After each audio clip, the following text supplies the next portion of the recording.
Welcome to Eduveria GK study. Eduveria GK study में आप लोगों को स्वागत है। मैं इस चैनल के माध्यम से आप लोगों को जीव विज्ञान में जो पूछे हुए क्वेश्चंस हैं, पिछले एग्ज़ामों में रिपीट होते आ रहे हैं, उन सब को मैं पढ़ाऊँगा। वीडियो अच्छा लगे तो लाइक करें, चैनल को सब्सक्राइब करें, बेल आइकन दबाएँ और जो भाई प्रतियोगी परीक्षाओं की तैयारी कर रहे हैं उनको तक शेयर करें।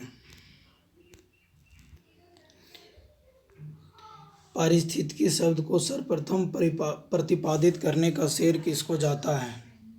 पारिस्थितिकी शब्द को सर्वप्रथम प्रतिपादित करने का श्रेय किसको जाता है? रीटर को जाता है। पारिस्थितिकी शब्द को सर्वप्रथम प्रतिपादित करने का श्रेय किसको जाता है? रीटर को जाता है। पारिस्थितिकी निम्नलिखित के बीच पारस्परिक संबंधों का अध्ययन है। जीव और वातावरण।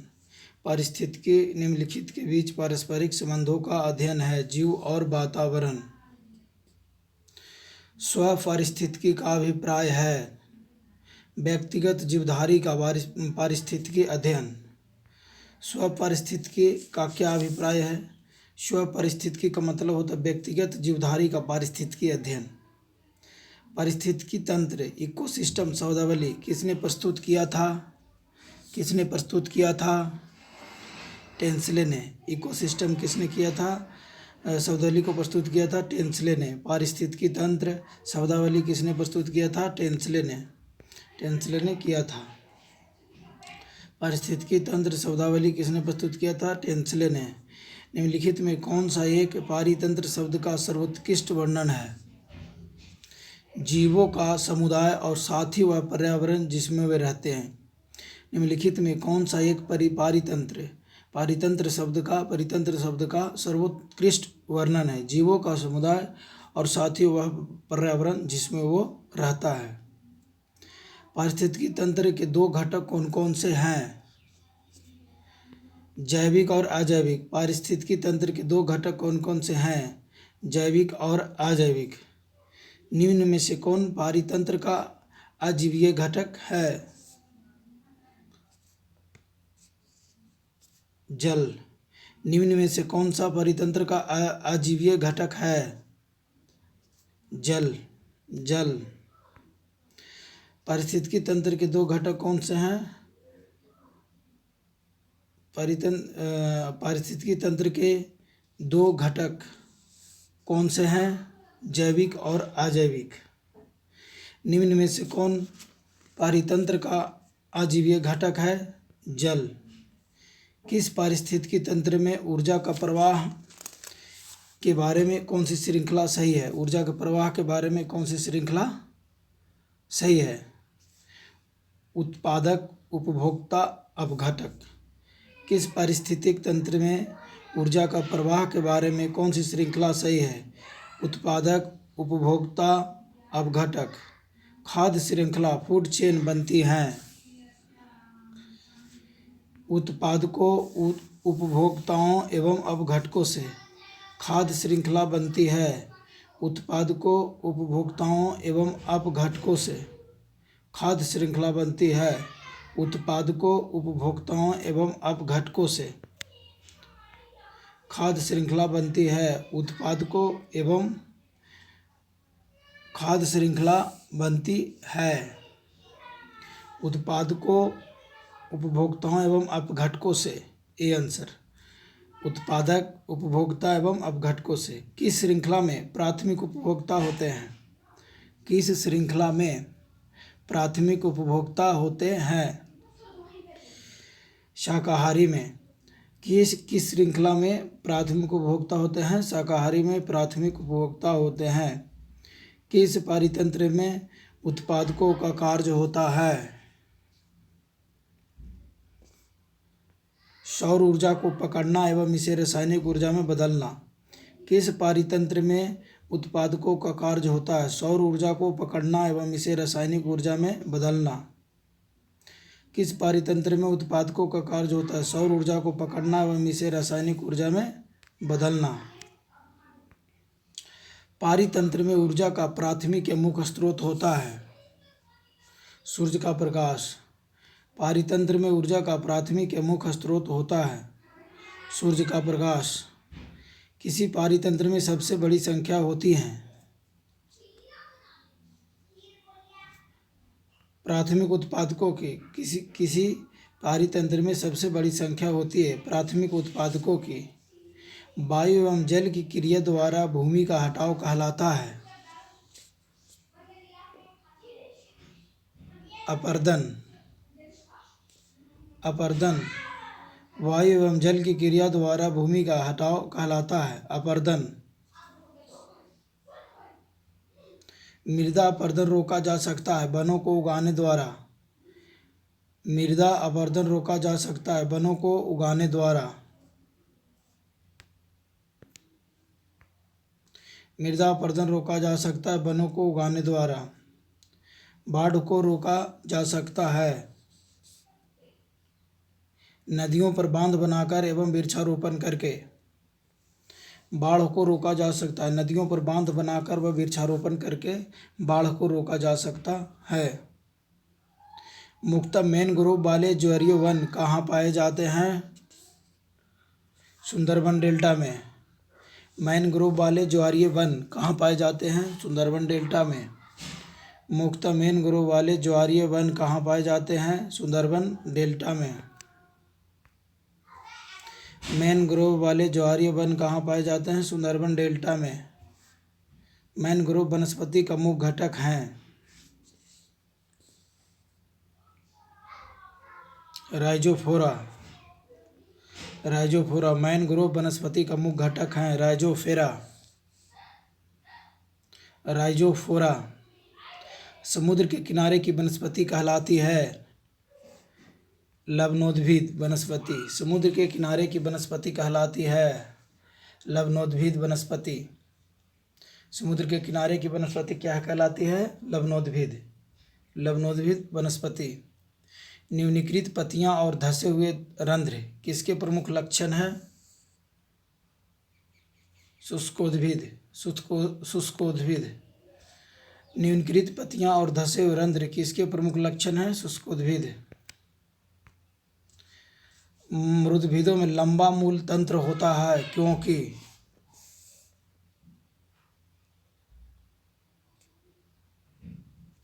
गहरे जल स्तरों से जल अवशोषित करके जड़ें गहराई में चली जाती हैं। मृदुभिदों में लंबा मूल तंत्र होता है क्योंकि गहरे जल स्तरों से जल अवशोषित करके जड़ें गहराई में चली जाती हैं। यदि संसार के सभी पौधे मर जाएं तो किसकी कमी के कारण सभी जंतु मर जाएंगे? ऑक्सीजन के कारण। यदि संसार के सभी पौधे मर जाएं तो किसकी कमी के कारण सभी जंतु मर जाएंगे? ऑक्सीजन कमी के कारण। अधिपादप वैसे स्थानों पर पाए जाते हैं जहाँ पर वर्षा पूरे वर्ष होती है। अधिपादप वैसे स्थानों पर पाए जाते हैं जहाँ पर वर्षा पूरे वर्ष होती है। अधिपादप वैसे स्थानों पर पाए जाते हैं जहाँ पर वर्षा पूरे वर्ष होती है।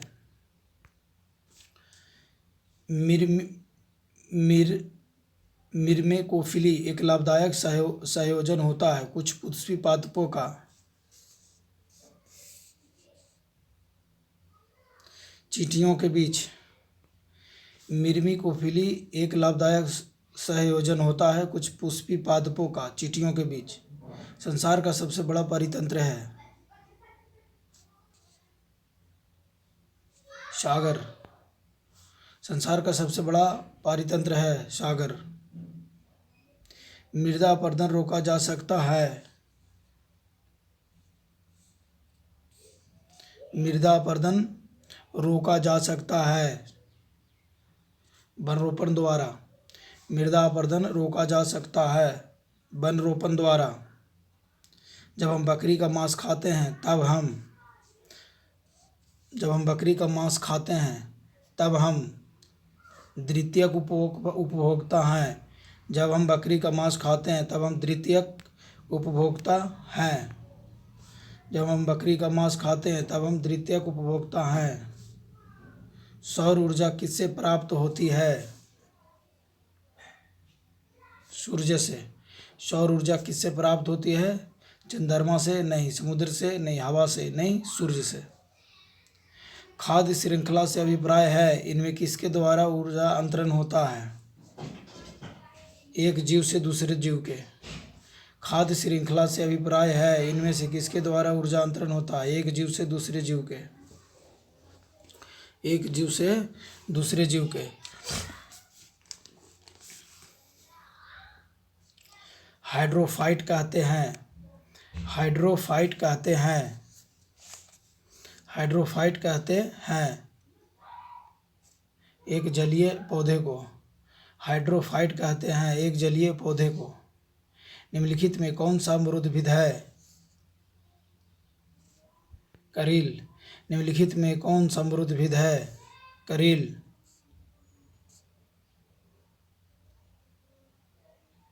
पर्यावरण के अजैव अवयव का उदाहरण है वायु। पर्यावरण के अजैव अवयव का उदाहरण है वायु। हाइड्रोपोनिक संबंधित है।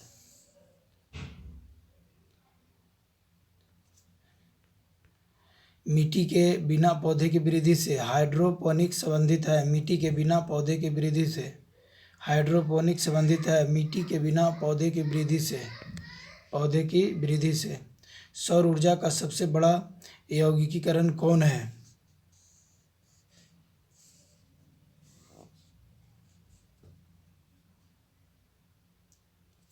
हरे पौधे। सौर ऊर्जा का सबसे बड़ा यौगिकीकरण कौन है? हरे पौधे। सौर ऊर्जा का सबसे बड़ा यौगिकीकरण कौन है? हरे पौधे। पारिस्थितिकी संतुलन बनाए रखने के लिए भारत में वन क्षेत्र कितने अनुपात में होना चाहिए? 33.3% होना चाहिए।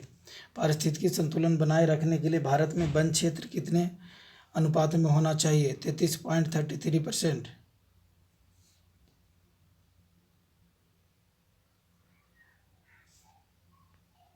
मैनग्रोव की खेती के लिए निम्न में से कौन सा क्षेत्र प्रसिद्ध है? दक्षिण 24 परगना का सजने खाली जंगल। सजने खाली जंगल। मैनग्रोव की खेती के लिए निम्नलिखित में कौन सा क्षेत्र प्रसिद्ध है? दक्षिणी 24 परगना का सजने खाली जंगल। सजने खाली जंगल। एपीफाइट्स बहुत अधिक विकसित होती है। ऐसे पौधे होते हैं जो अन्य पौधे पर निर्भर करते हैं। यांत्रिक मदद हेतु। यांत्रिक मदद हेतु। एपीफाइट्स बहुत अधिक विकसित होती है। ऐसे पौधे होते हैं जो अन्य पौधे पर निर्भर करते हैं। यांत्रिक मदद हेतु। पादपालय एक सुविधा है जिसमें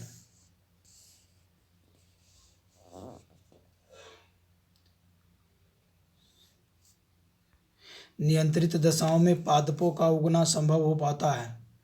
पादपालय एक सुविधा है जिसमें नियंत्रित दशाओं में पादपों का उगना संभव हो जाता है।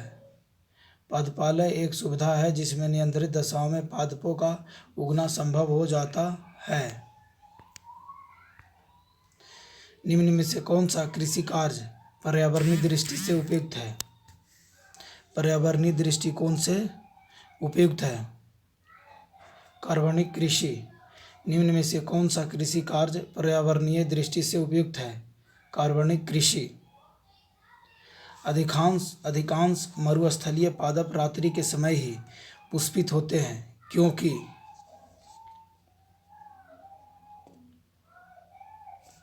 मरुस्थलीय कीट रात्रि के समय सक्रिय रहते हैं। अधिकांश मरुस्थलीय पादप रात्रि के समय ही पुष्पित होते हैं क्योंकि मरुस्थलीय कीट रात्रि के समय सक्रिय रहते हैं। रेगिस्तान में पैदा होने वाले पौधे कहलाते हैं जीरोफाइट्स। रेगिस्तान में पैदा होने वाले पौधे कहलाते हैं जीरोफाइट्स। रेगिस्तान में पैदा होने वाले पौधे कहलाते हैं जीरोफाइट्स। पारिस्थितिकी नीचे की संकल्पना को प्रतिपादित किया था। किसने प्रतिपादित किया था? ग्रीनेल्स ने। पारिस्थितिकी नीचे की संकल्पना को प्रतिपादित किया था ग्रीनेल्स ने। पारिस्थितिकी नीचे की संकल्पना को प्रतिपादित किया था ग्रीनेल्स ने। निम्नलिखित में कौन सबसे अधिक स्थिर पारितंत्र है?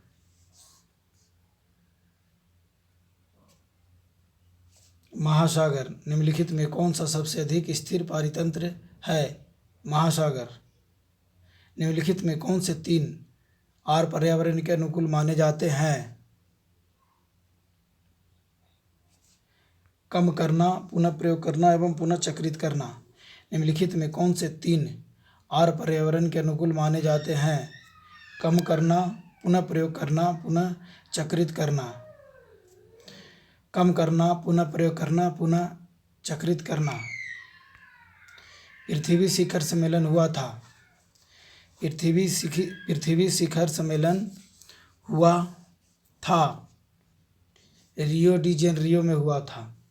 पृथ्वी शिखर सम्मेलन हुआ था। रियो डी जेनेरियो में हुआ था। पृथ्वी शिखर सम्मेलन हुआ था। रियो डी जेनेरियो में हुआ था। राष्ट्रीय वानस्पतिक उद्यान कहाँ पर स्थित है?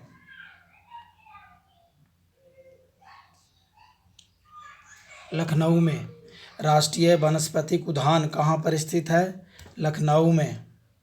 भारत में वन अनुसंधान संस्थान कहाँ स्थित है? देहरादून में है। देहरादून में। भारतीय में वन अनुसंधान संस्थान कहाँ स्थित है? देहरादून में है। पृथ्वी का विशालतम पारिस्थितिकी तंत्र है जलमंडल। पृथ्वी का विशालतम पारिस्थितिकी तंत्र है जलमंडल। पृथ्वी का विशालतम पारिस्थितिकी तंत्र है जलमंडल। जलमंडल। पृथ्वी का विशालतम पारिस्थितिकी तंत्र है जलमंडल। निम्नलिखित में से कौन कृत्रिम पारिस्थितिकी तंत्र है? धान का खेत। निम्नलिखित में से कौन कृत्रिम पारिस्थितिकी तंत्र है? धान का खेत। रेड डाटा बुक में किसका विवरण दिया गया है? संकटपन पादप और जीव जंतु। रेड डाटा बुक में किसका विवरण दिया गया है? संकटापन पादप और जीव जंतु। रेड डाटा बुक में किसका विवरण दिया गया है? संकटापन पादप और जीव जंतु। रेड डाटा बुक उन जातियों के बारे में जानकारी देती है जो संकटापन है। रेड डाटा बुक उन जातियों के बारे में जानकारी देती है जो संकटापन है।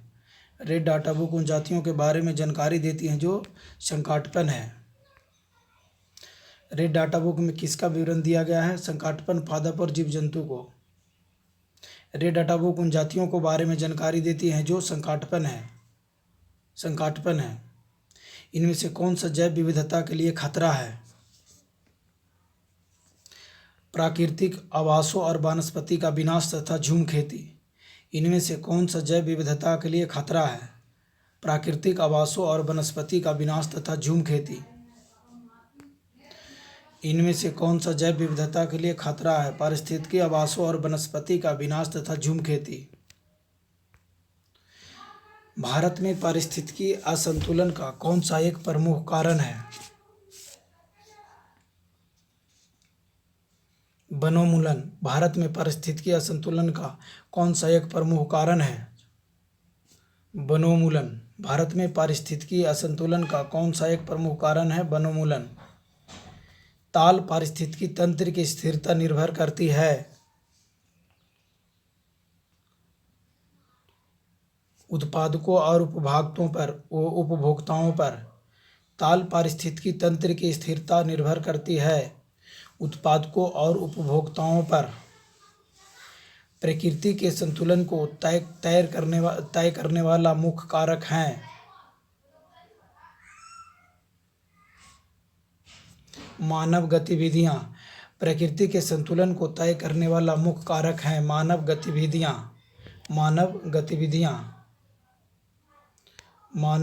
गतिविधियाँ। निम्न में से किसे वैश्विक विरासत का वन माना जाता है? पश्चिम बंगाल में सुंदरबन। निम्न में से किसे वैश्विक विरासत का वन माना जाता है? उड़ीसा में नंदनकानन नहीं। असम में काजीरंगा नहीं। पश्चिम बंगाल में सुंदरबन को वैश्विक विरासत माना जाता है। पश्चिम बंगाल में भारतीय वनस्पति उद्यान शिवपुर नहीं, सुंदरबन को माना जाता है। वह वर्णक जो वनस्पति को पराबैंगनी किरणों के दुष्प्रभाव से बचाता है कौन सा है? फाइकोसाइनिन। वह वर्णक जो वनस्पति को पराबैंगनी किरणों के दुष्प्रभाव से बचाता है कौन सा है? फाइकोसाइनिन। सर्वाधिक जैव विविधता कहाँ पाई जाती है? उष्णकटिबंधीय वर्षा उष्ण। सर्वाधिक जैव विविधता कहाँ पाई जाती है? उष्णकटिबंधीय वर्षा उष्ण। वर्षा वन। काजीरंगा किसके लिए माना जाता है? काजीरंगा किसके लिए माना जाता है? गेंडा के लिए। काजीरंगा किसके लिए माना जाता है? गेंडा के लिए। काजीरंगा किसके लिए माना जाता है? गेंडा के लिए। पारिस्थितिकी तंत्र में तत्वों के चक्रण को क्या कहते हैं? जैव भू रासायनिक चक्र। पारिस्थितिकी तंत्र में तत्वों के चक्रण को क्या कहते हैं? जैव भू रासायनिक चक्र। पारिस्थितिकी तंत्र में तत्वों के चक्रण को क्या कहते हैं? जैव भू रासायनिक चक्र। चिपको आंदोलन मूल रूप से किसके विरुद्ध था?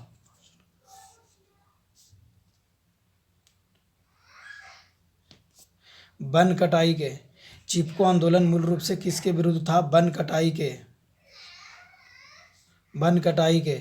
चिपको आंदोलन मूल रूप से किसके विरुद्ध था? वन कटाई के। इको मार्ग उन भारतीय उत्पादकों को दिया जाता है जो पर्यावरण के प्रति मैत्रीपूर्ण हो। पर्यावरण के प्रति मैत्रीपूर्ण हो। इको मार्ग उन भारतीय उत्पादकों को दिया जाता है जो पर्यावरण के प्रति मैत्रीपूर्ण हो। पर्यावरण के प्रति मैत्रीपूर्ण हो। पर वातावरण में ग्रीन हाउस गैसों के बढ़ते बाहुल्य के कारण निम्नलिखित प्रभावित हुए हैं सिवाय ऑक्सीजन निषेचन प्रभाव से। ऑक्सीजन निषेचन प्रभाव से वातावरण में ग्रीन हाउस गैसों को बढ़ते बाहुल्य के कारण निम्नलिखित प्रभाव हुए हैं सिवाय ऑक्सीजन निषेचन प्रभाव से। ऑक्सीजन निषेचन प्रभाव से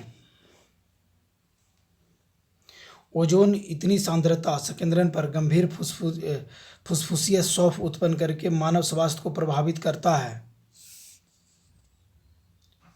9.0 ppm। 9.0 ppm।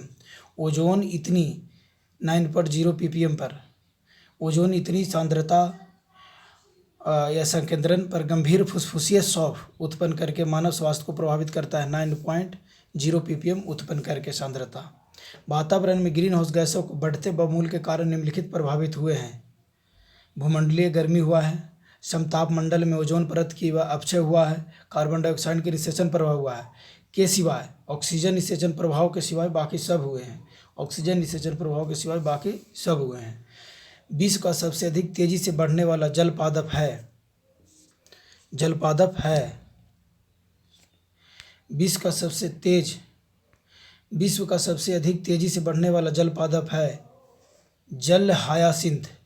जल हायासिंथ विश्व का सबसे अधिक तेजी से बढ़ने वाला जल पादप है जल हायासिंथ। विश्व का सबसे अधिक तेजी से बढ़ने वाला जल पादप है जल हायासिंथ। निम्नलिखित में से किस कार्य से पारिस्थितिकी संतुलन बिगड़ता है? लकड़ी काटना। निम्नलिखित में से किस कार्य से पारिस्थितिकी संतुलन बिगड़ता है? लकड़ी काटना।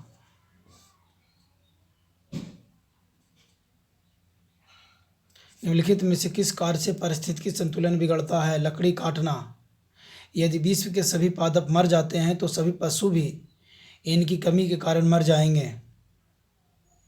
ऑक्सीजन। विश्व के सभी पादप मर जाते हैं तो सभी पशु भी इनकी कमी के कारण मर जाएंगे। किनकी कमी के कारण? ऑक्सीजन के कारण।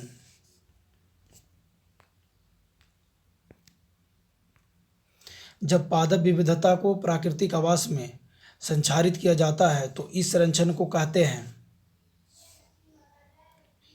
स्वस्थाने बोला जाता है। जब पादप विविधता को प्राकृतिक आवास में संचारित किया जाता है तो इस संरक्षण को कहते हैं स्वस्थाने। अत्यधिक वनोन्मूलन का सबसे अधिक खतरनाक प्रभाव है मृदा अपरदन। अत्यधिक वनोन्मूलन का सबसे अधिक खतरनाक प्रभाव है मृदा अपरदन। मृदा अपरदन। अत्यधिक वनोन्मूलन का सबसे अधिक खतरनाक प्रभाव है जंगली जानवरों के निवास स्थानों का नाश नहीं। वन संपत्ति की क्षति नहीं, अनेक मूल्यवान पादपों की क्षति नहीं, मृदा अपरदन। चारण आहार श्रृंखला के आधार तल में जीव होते हैं। उत्पादक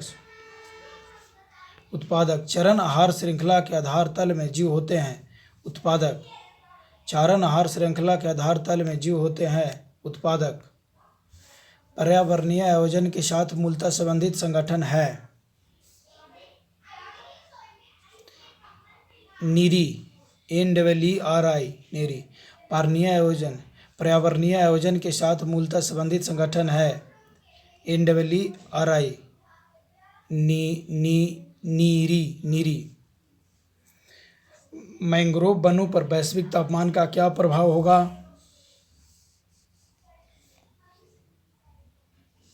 मैंग्रोव के विशाल क्षेत्र जलमग्न हो जाएंगे। मैंग्रोव वनों पर वैश्विक तापन का क्या प्रभाव होगा? मैंग्रोव के विशाल क्षेत्रों पर जलमग्न हो जाएंगे।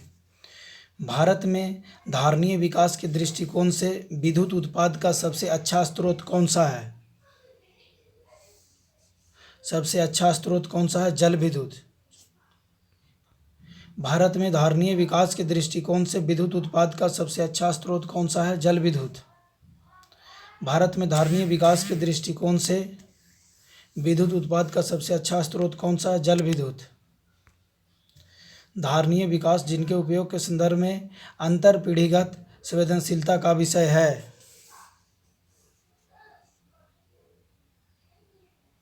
प्राकृतिक संसाधन धारणीय विकास जिनके उपयोग के संदर्भ में अंतर पीढ़ीगत संवेदनशीलता का विषय है। प्राकृतिक संसाधन दो भिन्न समुदायों के बीच संक्रांति क्षेत्र कहलाता है।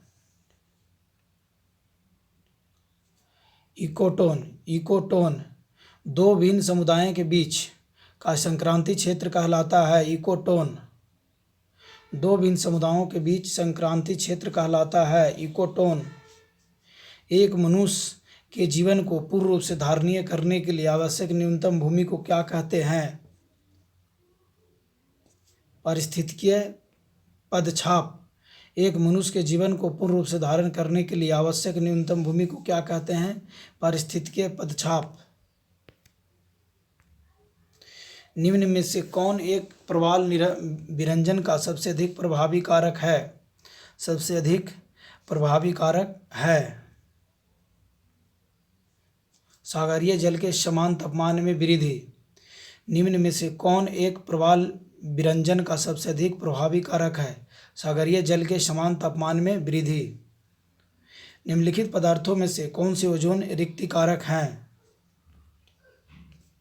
1, 2 और 3। क्लोरोफ्लोरोकार्बन, हैलोन्स और कार्बन टेट्राक्लोराइड। निम्नलिखित पदार्थों में से कौन ओजोन रिक्तिकारक हैं? क्लोरोफ्लोरोकार्बन ओजोन रिक्तिकारक हैं, हैलोन्स भी है और कार्बन टेट्राक्लोराइड भी है। निम्नलिखित क्षेत्रों में से कौन से जैव विविधता की दृष्टि से उत्तेजनशील माने जाते हैं?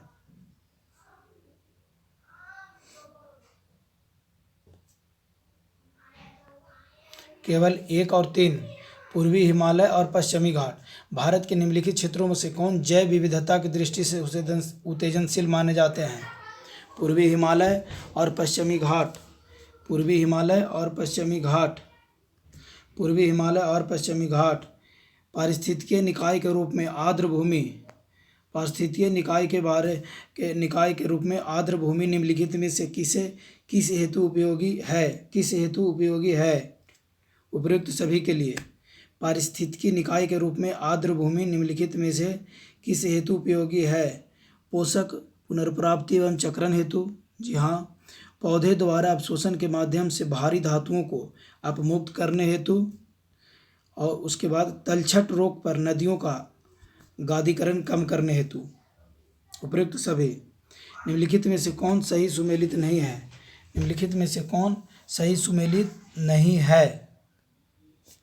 पारिस्थितिकीय विज्ञानों का केंद्र बंगलौर, ये गलत है। हिमालय पर्यावरण एवं विकास का गोविंद बल्लभ पंत संस्थान अल्मोड़ा में है, सही है। भारतीय वन प्राणी संस्थान देहरादून में है, सही है। भारतीय वन प्रबंधन संस्थान कोलकाता में है। पारिस्थितिकी विज्ञान का केंद्र बेंगलुरु, ये नहीं है। अपने ही वातावरण में एक जैव समुदाय जैसे तालाब, वन, महासागर, यहाँ तक कि एक जलजीवशाला थी को क्या कहा जाता है?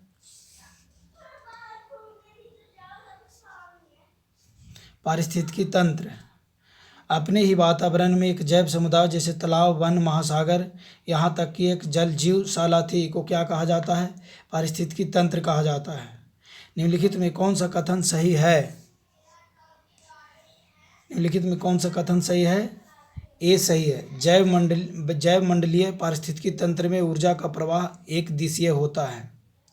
जैव मंडलीय पारिस्थितिकी तंत्र में ऊर्जा का प्रवाह एक दिशीय होता है। निम्नलिखित में कौन सा कथन सही है? जैव मंडलीय पारिस्थितिकी तंत्र में ऊर्जा का प्रवाह एक दिशीय होता है। निम्नलिखित में से कौन सी हरित गृह गैस नहीं है? नाइट्रोजन हरित गृह गैस नहीं है। नाइट्रोजन हरित गृह गैस नहीं है। बाकी कार्बन डाइऑक्साइड, मीथेन और नाइट्रस ऑक्साइड दोनों है ग्रीन हाउस गैस, जिसको ग्रीन हाउस गैस भी बोलते हैं। हरित ग्रीन गैस कार्बन डाइऑक्साइड है, green house gas, nitrous oxide और मीथेन है, नाइट्रोजन नहीं है। निम्नलिखित में से कौन सा पारिस्थितिकी तंत्र के विषय में सही नहीं है? यह एक बंद तंत्र होता है। यह एक बंद तंत्र होता है। निम्नलिखित में से कौन पारिस्थितिकी तंत्र के विषय में सही नहीं है? यह एक बंद तंत्र होता है। खाद्य श्रृंखला फूड चेन में मानव है।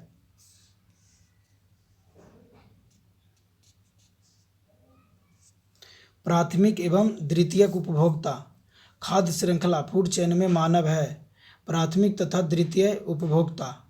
खाद्य श्रृंखला में मानव है। प्राथमिक एवं द्वितीय उपभोक्ता।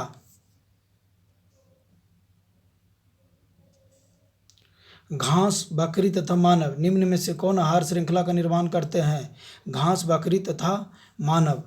निम्न में से कौन आहार श्रृंखला का निर्माण करते हैं? घास, बकरी तथा मानव।